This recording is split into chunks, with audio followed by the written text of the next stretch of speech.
আজকের ভিডিও জামাত ইসলামিক বন্ধুদের হয়তো ভালো লাগবে না, কিন্তু এটা হইতেছে কুইনাইনের মতো, বুঝিছাও? ডাক্তার মানুষ তো, তাই তিতা ওষুধ দিতে হয় মাঝে মাঝে। এই নির্বাচনের পরে অনেকের মনে একটা হতাশা, জামাত কি আদৌ ক্ষমতা আসতে পারবে? আসলে কিভাবে পারবে? অনেকে কইতেছে ক্ষমতা আসলে জামাত কি করবে সেটা বলে, কিন্তু ক্ষমতায় যাইতে হলে যা যা করা দরকার তা করে না। কথাটা খুবই মূল্যবান। এটা যারা বলতেছে তারা জামাতের শত্রু না, বরং তারা জামাতের বন্ধু।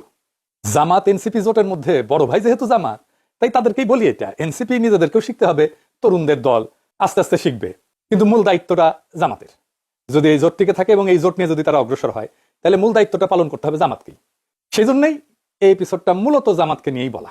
এই কারণেই এই জোটের মধ্যে মূল শক্তি এবং প্রধান শক্তি জামাতের জন্য এই জানাটা, এই পর্যালোচনাটা জরুরি। জামাত যদি আওয়ামী লীগ বিএনপির মতো দল হইতো তাহলে এত কিছু দরকার ছিল না। জামাত একটা পরিবর্তন চায় জন্য, এবং জামাতে ইসলামী একটা ইসলামী দল জন্য তার ক্ষমতায় যাওয়ার পথটা কুসুমাস্তীর্ণ না। আমি একটা ভিডিও করছিলাম ভোটের আগে, জামাতের কাফের সাগর আমি বলতেছি এই শিরোনামে, যে আমি কেন জামাত এনসিপি জোটকে সাপোর্ট করতেছি। আজ আপনাকে বলি, ধরেন আপনি নিজের বিবেক দিয়া বলেন তো, বাংলাদেশের সবচেয়ে বড় সমস্যা তো দুর্নীতি, লুটপাট, তাই না? কারা এটা থামাইতে সবচেয়ে বেশি কমিটেড? কার কমিটমেন্টে আস্থা রাখবেন? নিরপেক্ষভাবে বিবেককে কাজে লাগায় বলেন। বিএনপি বিএনপি একটা গভীরভাবে দুর্নীতিগ্রস্ত দল, চোর বাটপারে ভর্তি, 59% ক্যান্ডিডেট ঋণ খেলাপি, ব্যাংকে টাকা মারছে, আর কোনোদিন শোধ দিতে যেন না হয় তাই বিএনপি হয়ে ইলেকশন করছে। বিএনপি তার দলের চোর বাটপার ডাকাতদেরকে প্রোটেক্ট করতে হবে। জামাত এনসিপিতে কোনো দলের ভেতরে চোরকে প্রোটেক্ট করতে হবে না তো।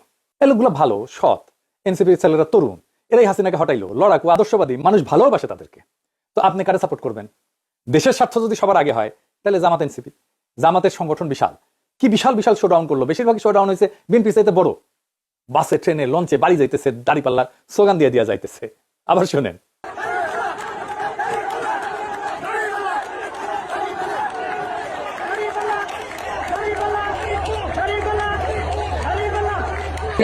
অবশ্যই দাঁড়িপাল্লা।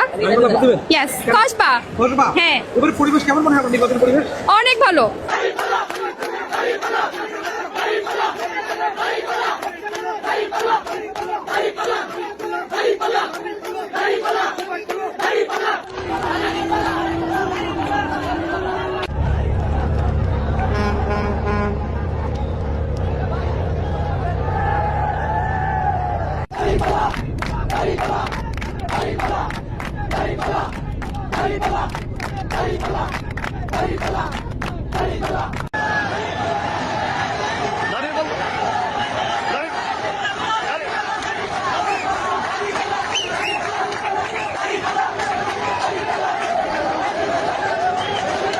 কি জোয়ার!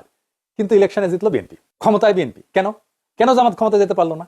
এটা বোঝার জন্য আমরা একজন ফরাসি পলিটিক্যাল সায়েন্টিস্ট, যিনি মধ্য এশিয়া, আফগানিস্তান এবং জিহাদি আন্দোলন নিয়ে বিশেষজ্ঞ, অলিভিয়ে রয়, এর সাহায্য নেব।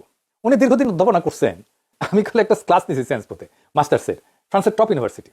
এখন আবার আমার ক্ষুদ্র ভাতার ভগিনীরা কবে, দাদা আপনি আবার ক্লাসও নেন? নেই তো, আমার ইউনিভার্সিটিতে ক্লাস নেই, এমবিএ, যেটি আমি পিএইচডি করেছি। এখন অবশ্য নেওয়া লাগে না।